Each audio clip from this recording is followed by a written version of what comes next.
Hi, happy solstice to you, however you are, wherever you are today.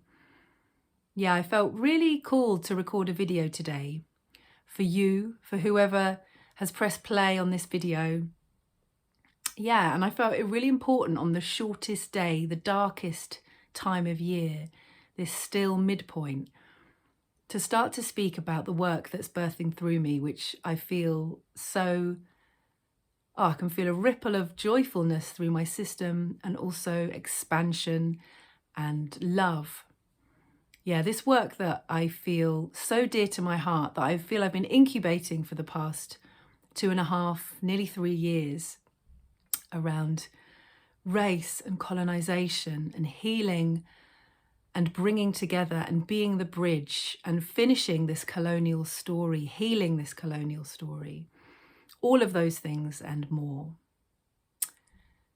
Yeah, so it felt really important on this darkest day to start to speak about this, perhaps because this work comes from the dark. It comes from pain.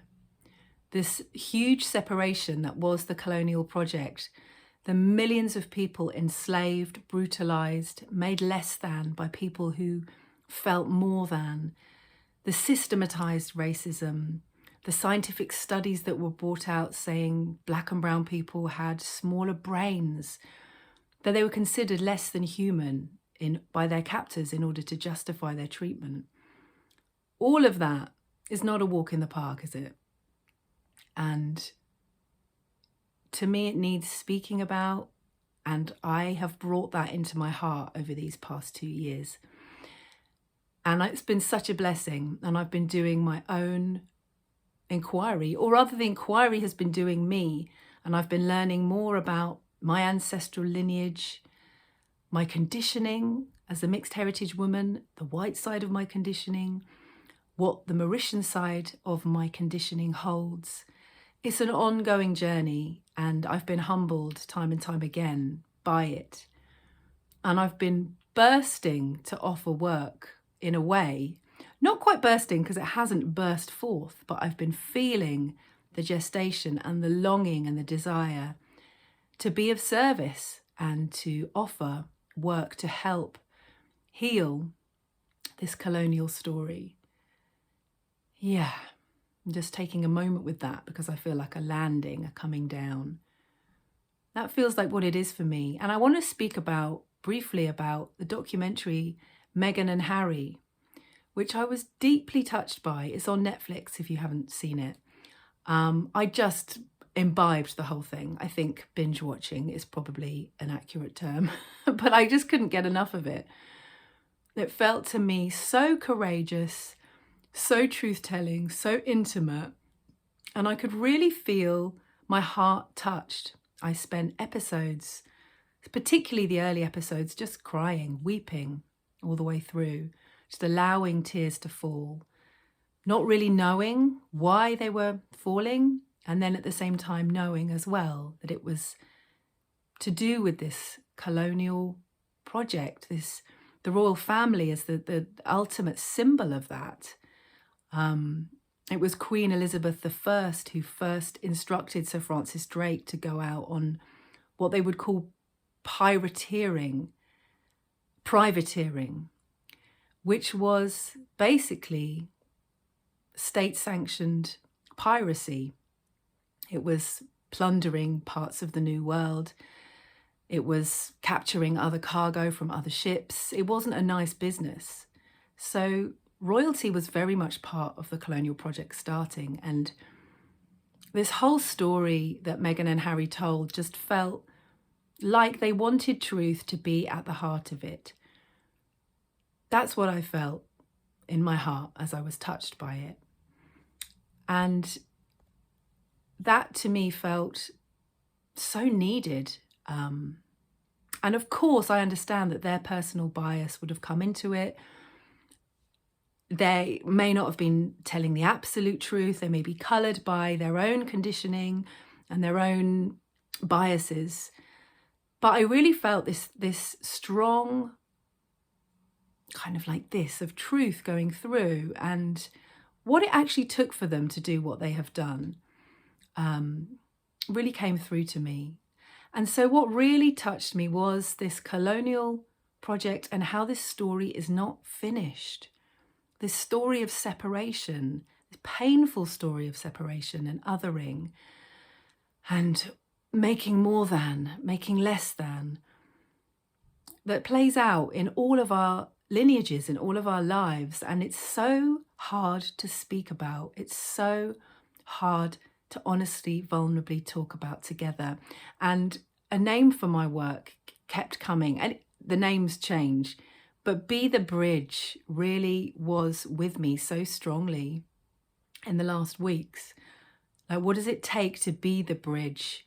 What needs to happen? Ultimately, the goal of the work for me is to move towards a world where we can hear each other, where we can fully accept each other, where healing can happen of all of this intergenerational trauma so that we can stand side by side and appreciate the richness of each other's culture, make amends for the pain and the suffering caused by cultures towards others, and live in harmony.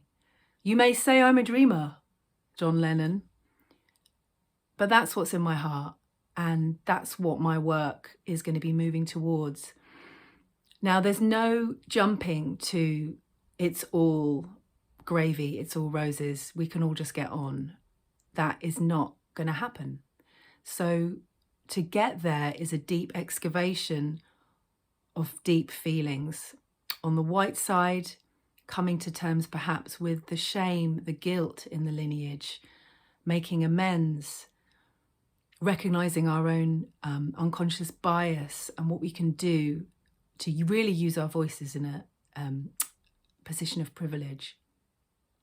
And on the black and brown side, to really come home to the pain, the grief, feel the suffering and allow that suffering to move from the body, to not be stored and trapped in the body anymore.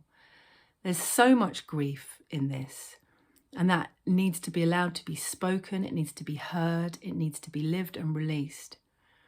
And really importantly in this whole thing is that we must not other each other. And when we do, the invitation to come back to our hearts and recognize, okay, that's more of the same. Because even when there's anger, even if it's righteous anger, if we use that anger outwardly in attack, however small, however covert, however it comes from our own pain, it still causes more hurt.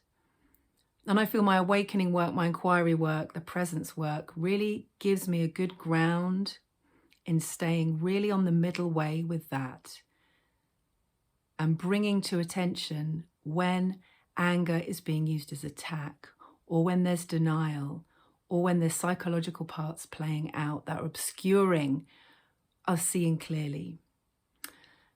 So I feel so excited to offer this work as a mixed heritage woman, dual heritage woman. I have both these sides of my lineage in me, and I've done inquiry into both, and I feel ready to step forward and offer this work to the world, and that feels such a blessing.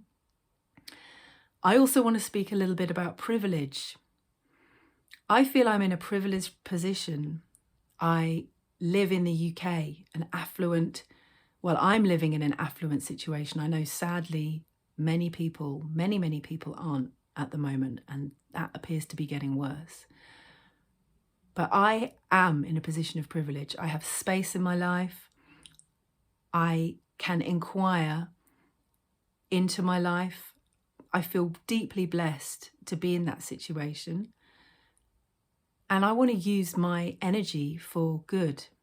I want to lay my life down in service to awakening, to truth, to love. And that's one thing I want to call in any of you who feel privileged and who feel any interest in this, who feel your heart pricking up its ears.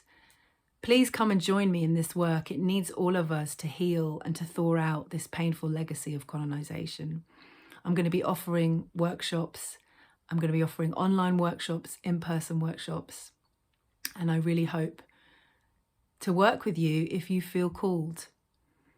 And I feel joy in my heart on this winter solstice to tell you about all of this. Thank you for listening if you have. Much love.